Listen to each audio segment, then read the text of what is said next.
حضرات محترم السلام علیکم ورحمۃ اللہ تعالی وبرکاتہ مغفرہ۔ مجھے امید ہے کہ آپ تمام حضرات خیریت سے ہوں گے اور ہونا بھی چاہیے۔ آج پیارے اسلام بھائیوں بات کرتے ہیں مہر کے تعلق سے۔ مہر کا مسئلہ ایسا ہے پیارے اسلام بھائیوں، جو پڑھے لکھے نہیں ہوتے، جو جاہل ہوتے ہیں نا، تو انہیں مہر کے بارے میں زیادہ کچھ پتہ نہیں ہوتا۔ جتنا لوگوں نے کہہ دیا اتنا سن کے عمل کر لیا۔ کسی نے کہہ دیا 100 پیغمبر بنے گا، کسی نے کہہ دیا 1 لاکھ بنے گا۔ بہت سو کی تو یہ سوچ ہوتی ہے کہ دہیز ہم زیادہ دے رہے ہیں، اب 1 لاکھ کا مہر دے رہے ہیں، 2 جہیز دے رہے ہیں، تو کم سے کم 50,000 کا تو مہر بنوائیں گے۔ تو وہ یہ سوچ کر بنواتے ہیں مہر زیادہ، کہ تاکہ ہماری بیٹی کا کبھی چھوٹا چھاٹی ہو تو وہ پیسے پھر رقم ملے گی ہمیں۔ تو پیارے اسلام آئیو، سب سے پہلے یہ نیت کرنا ہی نہیں چاہیے، یہ سوچنا بھی نہیں چاہیے، کیونکہ ہم رشتہ کر رہے ہیں، شادی کر رہے ہیں اپنی بیٹی کی، تو ہمیں ایسی سوچ رکھنی چاہیے۔ جب پہلے سے نیت ڈگمگ ڈول ہوگی تو پھر کیسے کام چلے گا؟ سب سے پہلی بات۔ اب آئیے جانتے ہیں کہ نکاح میں جو مہر ہوتا ہے وہ کیا ہے، کیا نہیں، کیا ضروری ہے، کیا نہیں، سنتے ہیں۔ آپ کا اور ہمارا یہ مشاہدہ ہے کہ مسلمانوں میں آج بڑی تعداد میں ایسے لوگ بھی ہیں کہ جو شادی تو کر لیتے ہیں، مہر بھی طے کر لیتے ہیں، لیکن انہیں اس بات کی معلومات نہیں ہوتی کہ مہر کتنے قسم کا ہوتا ہے اور ان کا نکاح کس قسم کے مہر سے طے ہوا ہے۔ تو پیارے اسلام آئیو، ایک ہوتا ہے مہر معجل، اور ایک ہوتا ہے مہر موجل، اور ایک ہوتا ہے مہر مطلق۔ اب پیارے اسلام آئیو، مہر جو معجل ہوتا ہے پیارے اسلام آئیو، یہ ہے کہ خلوت سے پہلے مہر دینا قرار پایا ہو، چاہے دیا کبھی بھی جائے۔ اور مہر موجل یہ ہے کہ مہر کی رقم دینے کے لیے کوئی وقت مقرر کر دیا جائے، جیسے کسی نے مقرر کر دیا میں 1 مہینے بعد، 2 مہینے بعد، 5 مہینے، یہ اس طرح سے۔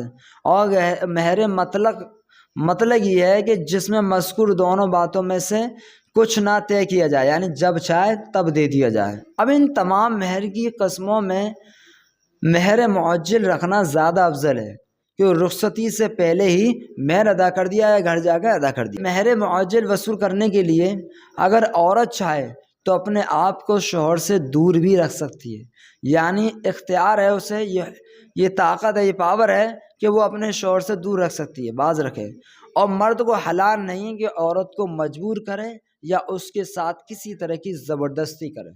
یہ حق عورت کو صرف اس وقت تک حاصل ہے جب تک مہر وصول نہ کر لے، کیونکہ یہ لڑکی کا حق ہوتا ہے، وہ چاہے کچھ بھی کرے پیسوں کا، اسے مہر ادا کرنے کے بعد میں شوہر مانگ نہیں سکتا اس سے۔ وہ چاہے وہ تمہیں واپس کر دے، چاہے وہ اپنے گھر والوں میں خرچ کرے یا زیور بنا لے، وہ اس کی مرضی، وہ کچھ بھی کرے۔ اب یار اس درمیان اگر عورت چاہے تو اپنی مرضی سے وطئی کر سکتی ہے۔ اس دوران بھی مرد اپنی بیوی کا نان و نفقہ نہیں بند کرنا، یعنی نان مطلب روٹی، نفقہ مطلب کپڑا، نہیں بند کر سکتا۔ اور ویسے جب مرد عورت کو اس کا مہر دے دے تو عورت کو اپنے شوہر کی وطئی کرنے سے روکنا جائز نہیں ہے۔ پیارے اسلامی، اس طرح اگر موجل یعنی مہر ادا کرنے کی ایک خاص مدت مقرر کر دی گئی ہو، یعنی خاص دن یا خاص تاریخ مقرر، اور وہ ختم ہو گئی تو عورت شوہر کو وطئی کرنے سے روک سکتی ہے۔ پیارے اسلام بھائیو، عورت کی مہر معاف کرنے کے لیے مجبور کرنا جائز نہیں ہے۔ بہت سے لوگ ڈراتے ہیں، دھمکاتے ہیں، مارنے کی دھمکی دیتے ہیں۔ تو پیارے اسلام بھائیو، اس زمانے میں زیادہ تر لوگ یہی سمجھتے کہ مہر دینا کوئی ضروری نہیں، بلکہ یہ صرف ایک رسم ہے۔ نہیں پیارو، اس کو رسم نہ سمجھو، یہ ضروری ہے۔ کچھ لوگوں کا خیال یہ ہے کہ مہر طلاق کے بعد ہی دی جاتی ہے۔ اللہ اکبر۔ کچھ لوگ یہ سمجھتے ہیں کہ مہر اس لیے رکھتے ہیں کہ عورت کو مہر دینے کے ڈر سے مرد طلاق نہیں دے سکے گا، زیادہ مہر نہ ہو پائے گا اس کے پاس، نہ یہ طلاق دے سکے۔ یہی وجہ ہے کہ ہمارے ہندوستان میں زیادہ تر لوگ مہر نہیں دیتے، یہاں تک کہ انتقال کے بعد ان کے جنازے پر ان کی بیوی آ کر مہر معاف کرتی ہیں۔ تو ویسے پیارے اسلام، عورت کے معاف کر دینے سے مہر معاف تو ہو جائے گا، لیکن پیارے اسلام کیا یہ ضروری ہے کہ بیوی زندہ رہے مرد مر جائے؟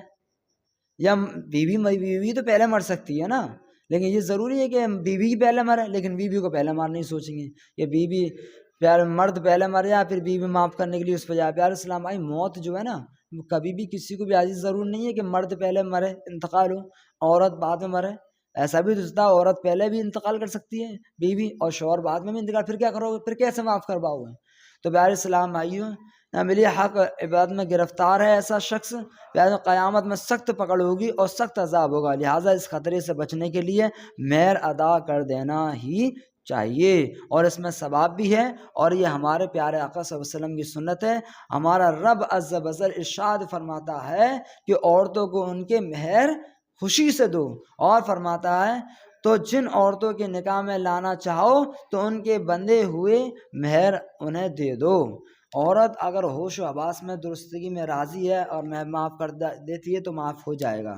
اب یار اسلام آئیو، اکثر مسلمان جہالت کا دور، جہالت کو جاہل لوگ ہیں، اکثر مسلمان اپنی حیثیت سے زیادہ مہر رکھتے ہیں، یہ خیال کرتے ہیں کہ زیادہ مہر رکھ بھی دیا تو کیا فرق پڑتا ہے، دینا تو ہے ہی نہیں، یہ نیت کرتے ہیں۔ اللہ اکبر، یہ سخت جہالت ہے اور دین کے ساتھ مذاق کرنا ہے۔ ایسے لوگ اس حدیث کو پڑھ کر عبرت حاصل کریں کہ حضرت عقبہ بن عامر رضی اللہ عنہ سے روایت ہے، نبی پاک صلی اللہ علیہ وسلم نے ارشاد فرمایا، جو شخص نکاح کرے اور نیت یہ ہو کہ عورت کو مہر میں سے کچھ نہ کچھ دے گا تو جس روز مرے گا تو زانی مرے گا۔ اللہ اکبر، غور کرنے والی بات ہے کہ عورت کو مہر میں سے کچھ نہ دے گا تو ایسا شخص بروز قیامت میں، پیارے اسلام بھائیوں، یعنی جب مرے گا بروز روز، جس روز اس کا انتقال ہوگا تو وہ زانی کی شکل مرے گا، زانی ہو کر مرے گا۔ اللہ، لہٰذا اتنا ہی رکھیں جتنا دینے کی حیثیت ہے، مہر جتنی جلدی ہو سکے ادا کریں، یہی افضل طریقہ ہے۔ رسول پاک صلی اللہ علیہ وسلم فرماتے ہیں کہ عورتوں میں وہ بہت بہتر ہے جس کا حسن و جمال زیادہ ہو اور مہر کم ہو۔ اور حضرت سیدنا امام محمد غزالی فرماتے ہیں کہ بہت زیادہ مہر باندھنا مکروہ ہے، لیکن حیثیت سے کم بھی نہ ہو۔ اگر اس کی حیثیت ہے کہ اتنا ادا کر دے گا تو باندھو، اب اس کی حیثیت ہے وہی 40,000 کا بینڈ کر کے لا رہا ہے اور ولیمہ بھی خوب اچھا خاصا کر رہا ہو، مہر کے ٹائم پہ کم باندھ رہا ہے، تو یہ بھی غلط۔ مہر اتنا کم بھی مت باندھو، نہ اتنا زیادہ۔ پیارے صاحب، مہر زیادہ سے زیادہ کتنی مقدار میں ہو یہ شریعت میں متعین کر دیا۔ پیارے صاحب، مہر کم سے کم، زیادہ تو کتنا بھی ہو سکتا ہے، لیکن مہر کم سے کم مقدار 10 درہم چاندی ہے، یعنی 10 درہم چاندی 2 تولہ 7.5 ماشا کے برابر ہوتی ہے۔ لہٰذا اتنی ہی چاندی کا نکاح کے وقت بازار میں جتنے ملیں، کم سے کم اتنے روپے کا مہر ہو، اس سے کم نہ ہو، اس چیز کا خاص کر خیال رکھنا۔ اور پیارے اسلام بھائیو، یہ رسم و رواج ہیں، ان کو ایک بار کے لیے غور کرنا کہ مہندی لگانا، ہلدی لگانا ضرور نہیں ہے، نکاح میں مہر دینا بہت ضروری ہے۔ تو اللہ تعالیٰ کی بارگاہ میں دعا ہے کہ مہر کو، مسئلے کو سمجھنے اور عمل کرنے، دوسروں تک پہنچانے کی توفیق عطا فرمائے۔ السلام۔